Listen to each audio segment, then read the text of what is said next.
The ballroom was a war zone, voices clashing, glasses shattering. I stormed out, my red dress trailing like blood. Derek's shouts faded behind me. Lila's sobs were music. I'd done it, exposed their lies, their debts, their filth. But my chest ached. Victory tasted bitter. Was this enough? No. I needed more. They'd suffer longer. Outside, Boise's night air hit like a slap. I leaned against a street lamp, my breath ragged. Tara caught up, grinning. "You were epic," she said, hugging me. I forced a smile, but my heart was a storm. Rage, grief, triumph, swirling. "What now?" I asked. Tara's eyes gleamed. "We make sure they stay down." My phone buzzed. Unknown number. "Kaylee, it's Ricky. We need to talk." "What? The hell?" I met Ricky at a seedy bar off Chinden Boulevard, neon flickering, air thick with cigarette smoke. He was wiry, tattooed, eyes like a shark's. "Derek owes me 10 grand, he rasped. "Lila's in deep too. You got dirt I can use?" My mind raced. Alley with a loan shark? Insane, but tempting. "What's in it for me?" I asked. He smirked. "They disappear.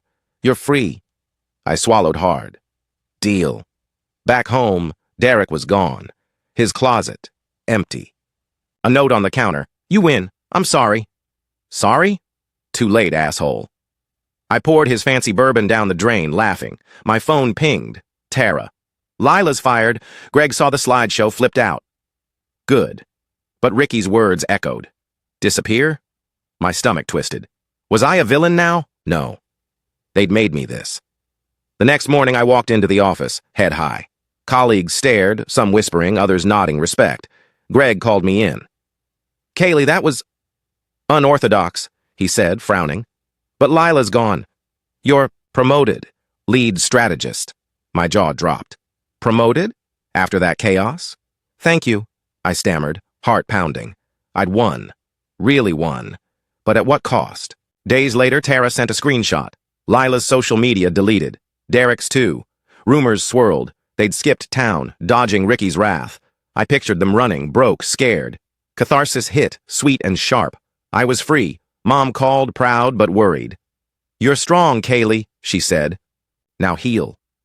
I nodded, tears falling. She was right. Revenge was done. Time to rebuild. I moved out, renting a loft downtown, all glass and sunlight. New job, new life. I framed a photo of Mom and me, a reminder of who I fought for. One night, sipping wine, I got a text from Josh. "Saw Derek at a gas station in Nampa. Looked rough. You okay?" I smiled, typing back, "Never better." And I meant it. The gala faded to legend, whispered in Boise's bars. I was the woman who burned her enemies, fearless, untouchable. But alone at night, I wondered, had I lost myself? No, I'd found myself, stronger, sharper, ready. My phone buzzed, Ricky again. "They're gone for good. You're welcome." I deleted the message, heart steady. The past was ash. I was fire. I didn't sleep that night either. I sat in my truck around the block, with the engine off, windows cracked, and my phone in my lap, still playing back their voices on loop. Every kiss, every lie, every smug insult. I'd gone numb at that point, beyond tears or rage, just cold clarity. At 2:03 a.m., the front porch light flicked off. He left through the side, buttoning his shirt. He didn't even check if anyone was around, just strolled into the darkness like he owned it. Like I was the intruder. I stayed parked there another hour, watching my own house like it was a crime scene. Because it was. Not murder, not exactly, but betrayal so thick it choked me. I felt like the stupidest man in the city of Fall Creek.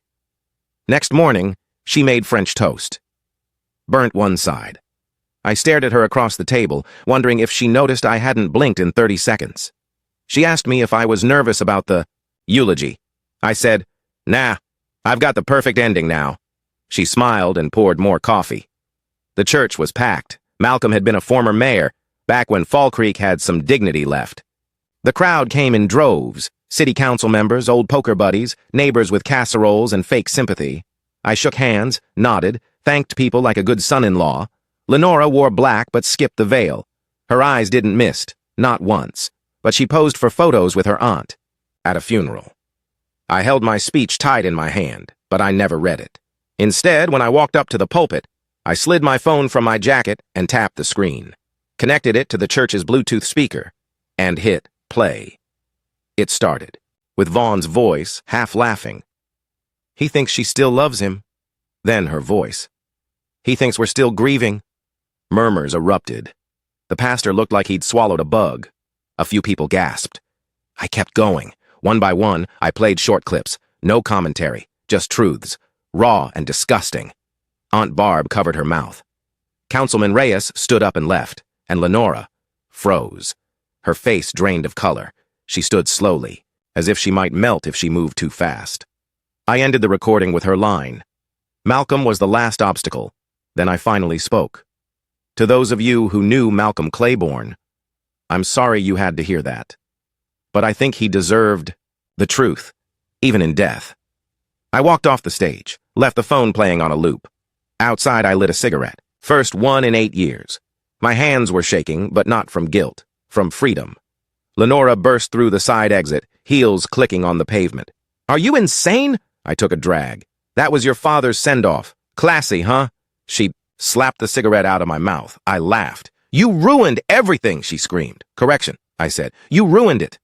I just hit play. She didn't come home that night. I didn't expect her to. Instead, I got a text from Vaughn.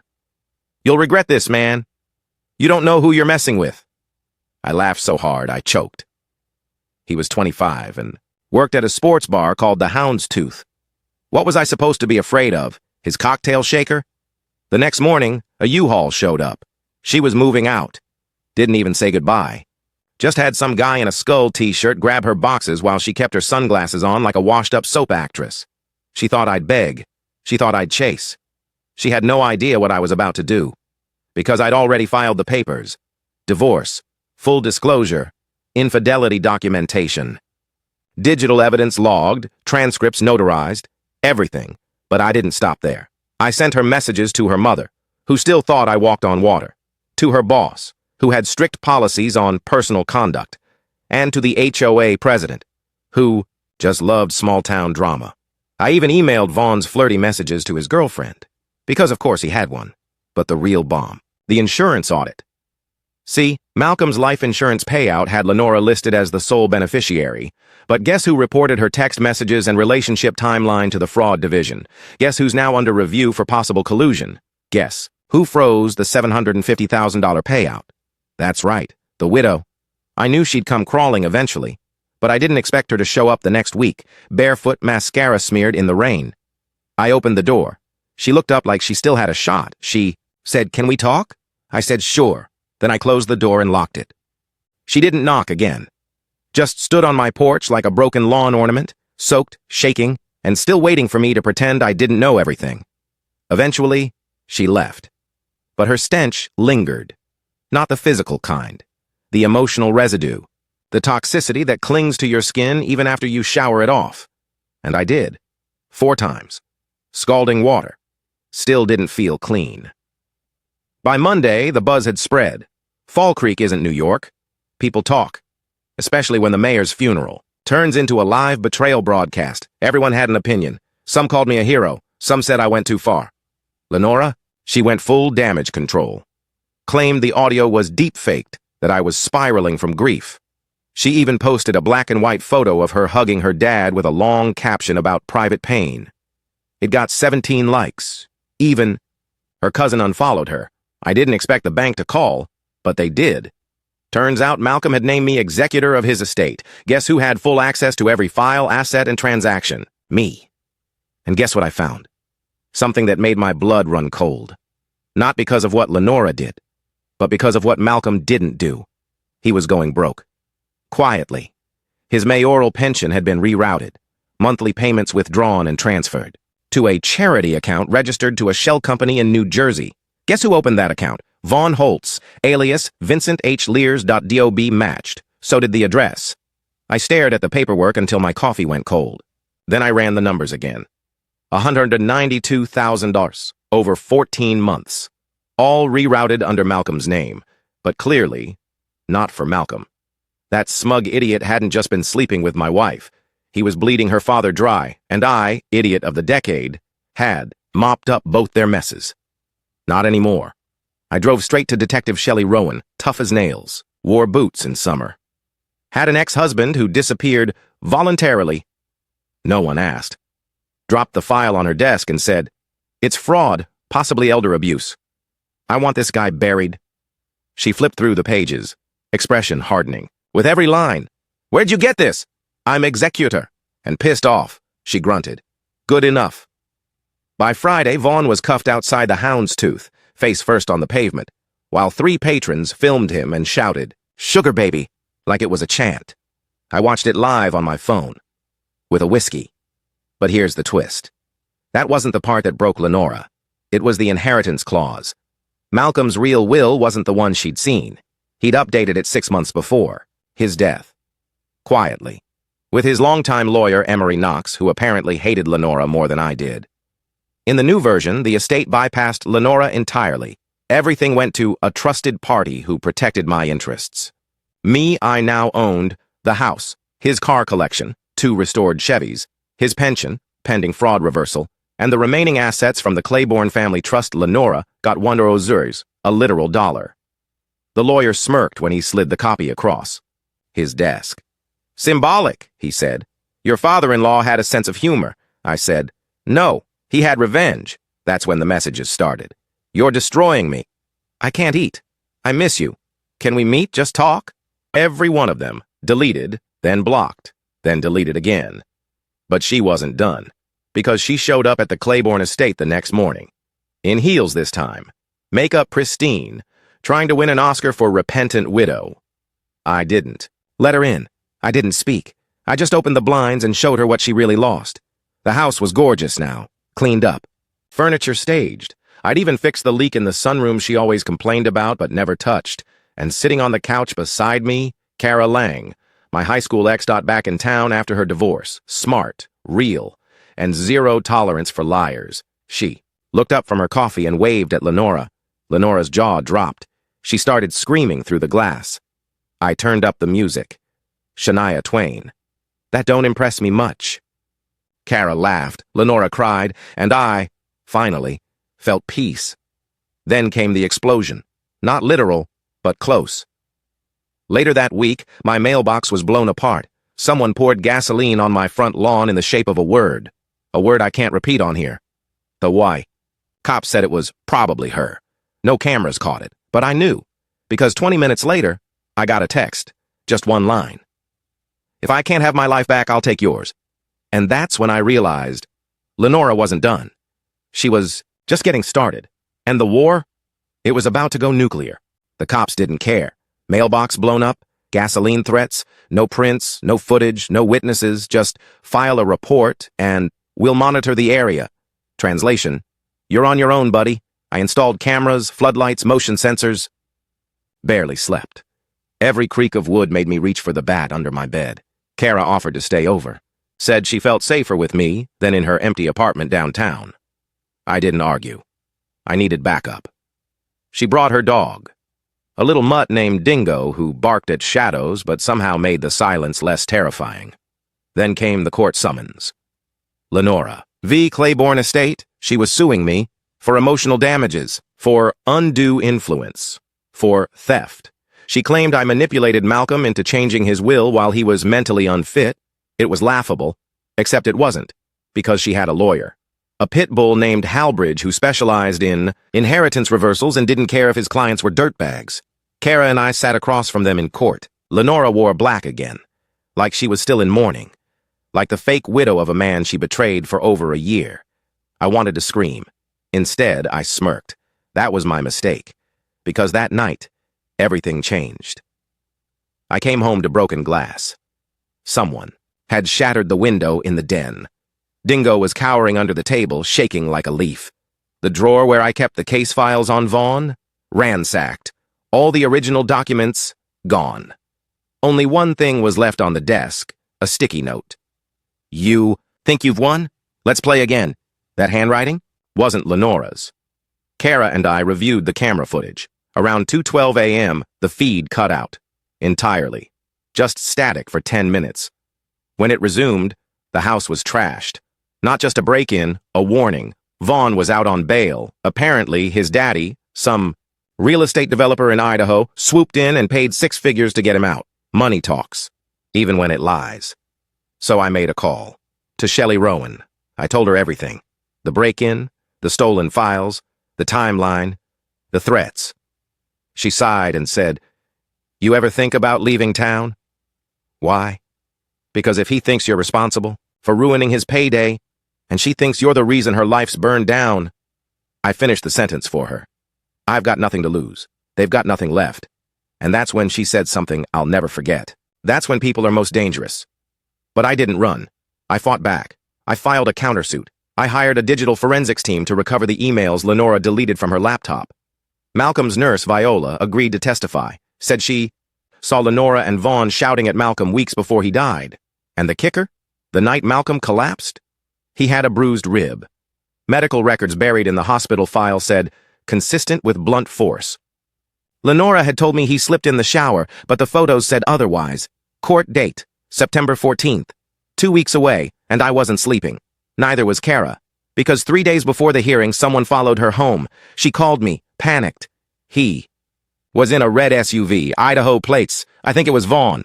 I drove to her place in 15 minutes. By the time I got there, her car tires had been slashed, and there, in red spray paint across her garage, were 2 words, "Stay out." That night, I made a choice. No more defense. No more waiting. It was time to go on the offensive. If they wanted war, I'd give it to them. I met with a private investigator. Guy named Ridge, ex-Marine. Looked like he slept in his truck and sharpened his teeth for fun. I handed him a photo of Vaughn and a copy of the Charity Shell Company documents. "Find me something illegal," I said. He smiled like I'd offered him dessert. A week later, Ridge called. "Got a lead," he said. "But it's worse than you thought. Vaughn wasn't just siphoning money from Malcolm. He was doing it to 3 other seniors in the area, using the same shell company, fake charities, bogus investments, old people too proud to admit they didn't understand what they were signing. One of them was on hospice, another was missing, and the third, dead. Heart attack. But Ridge showed me the signature on her last check. It wasn't hers. And the date, 2 days after she died. This wasn't just revenge, this was a crime ring. And Lenora? She was either in on it or in way over her head. But before I could decide which, Ridge vanished, no calls, no emails, just gone. And that's when I got a package, no return address. Inside, Ridge's camera, cracked, covered in what looked like blood, and taped to it, a photo of Kara, sleeping, from outside her bedroom window. I didn't sleep after I saw that photo. Kara, sleeping, peaceful, unaware, and someone watching her. From the dark. I drove to her place like a madman. Every red light, every stop sign, I didn't care. I had to make sure she was okay. I had to see with my own eyes that she was alive. When I got there, she was making tea. I crashed through her front door like a lunatic. Pack a bag.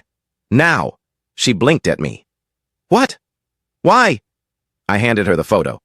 She went white. Dropped her mug. It shattered. And then she said something I never expected. "It's her, isn't it, Lenora?" We moved into a motel that night. Cheap, anonymous, a place with more cockroaches than pillows, but it was off the grid.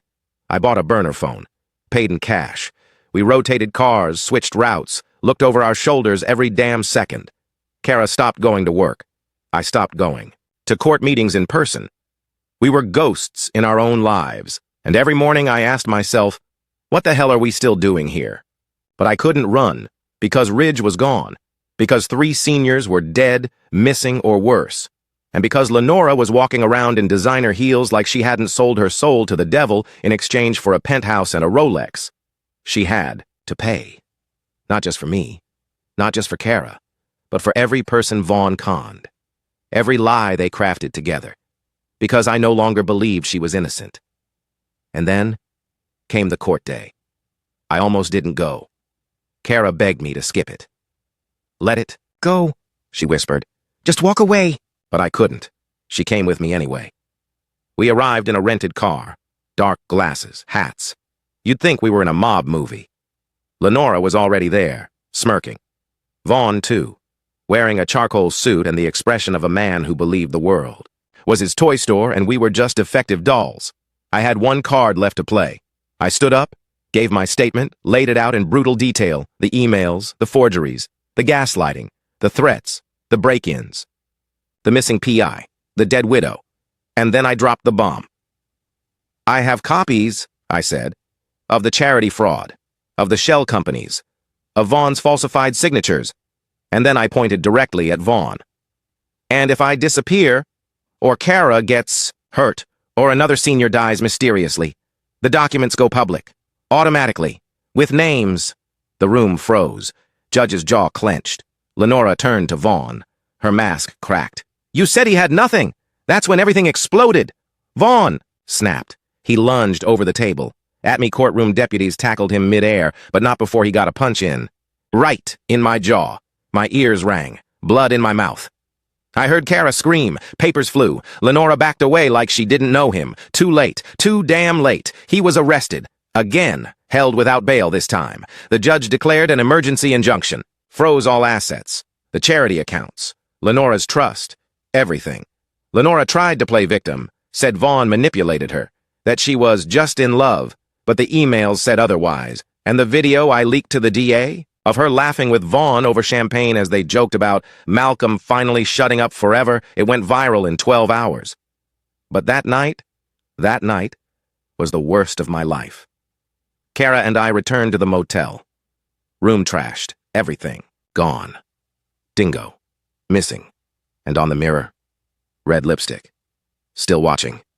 I lost it, smashed the lamp, punched the wall, screamed until my throat was raw. Kara was sobbing. Dingo wasn't just a dog, he was the last piece of peace she had. I sank to the floor and whispered, "This ends, now." 2 hours later, I made another call, to a guy I swore I'd never call. Again, my cousin Felix. Felix used to run with people who didn't care much for laws, had a warehouse in the Bay, and contacts that could make a man disappear or reappear in pieces. He owed me, and I cashed it in. "I need eyes," I said, "and muscle." Felix paused. "Whose blood are we expecting?" I answered without thinking. Mine or hers. The trap was set. One last move, one last twist. Lenora had something left to lose, and I was going to take it. It started with a package. No return address. Wrapped in a greasy brown paper bag and dropped on Kara's new doorstep at Felix's compound. Inside? Dingo's collar, torn, bloody. Kara fell to her knees. She didn't scream. She just crumbled, like a building hit by an invisible bomb. I picked up the collar. There was a note. "Stop sniffing where you don't belong." That was it. No signature. Just a message soaked in venom. Felix watched me read it, then said one word. Time. We moved. That night, we knew Lenora would be at the Baylight Foundation Gala. It was a giant ego party disguised as a fundraiser, where rich people congratulated themselves for donating 2% of their cocaine budgets to charity. Felix got us in. His guy worked valet. Another worked the kitchen. One more handled surveillance. Went in through the back, wearing a black suit. Masked. Hidden. Kara was watching from the van. Live feed. Earpiece. Felix stood by in case anything got loud. And it did. Lenora was glowing, red dress, jewelry, laughing too loud, like nothing in the world had ever touched her. That's when I pulled the fire alarm. Sprinklers didn't go off. It wasn't that kind of system. But people panicked. Security scattered. That's when I walked up behind her and whispered, "Tell me where the dog is, or the next leak isn't to the DA. It's to your mother." She spun around, her face twisted in a mix of horror, rage, and shock. "You shouldn't be here," she hissed. "Neither should 3 of the people you helped bury," I said. Then I pulled out my phone. The screen lit up with a live stream. Dozens of her charity events. All the hidden mic audio. Her voice, laughing, mocking seniors, bragging about inheritance loopholes, broadcast straight to the gala's overhead projector, courtesy of Felix's guy. The crowd stopped moving. Every head turned. Then came the footage. Lenora, in Vaughn's lap, calling Ridge a senile cash cow. That was when someone gasped. "Is that real?" And someone else screamed, "That's my father she's talking about." The room exploded. Not with fire, with fury. Security dragged her out. She was screaming, clawing, hair flying. I followed. walked past her as she begged me. Please, I didn't kill anyone. It was Vaughn. It was all him. I looked down at her, and I smiled. You were too smart to not know, and too greedy to care. 3 days later, the police raided her condo. They found Dingo, alive, starving, shaken, but alive, tied up in the closet behind a wall of designer shoes. Kara broke when she saw him. She curled up next to him in the vet's office and cried until she passed out. I sat beside them the whole time. Didn't say a word, just held her hand. The DA offered me a deal. If I handed over all my evidence and testified, they'd reopen the investigations into Ridge's death, Malcolm's disappearance, and the PI's case. I agreed. Vaughn's lawyers fled the moment they saw the mountain of wire fraud, financial abuse, and potential homicide evidence. Lenora tried to run. Didn't get far. She made it to Panama before someone leaked her location. Felix swore it wasn't him, but I know better. 6 months later, Vaughn got 42 years.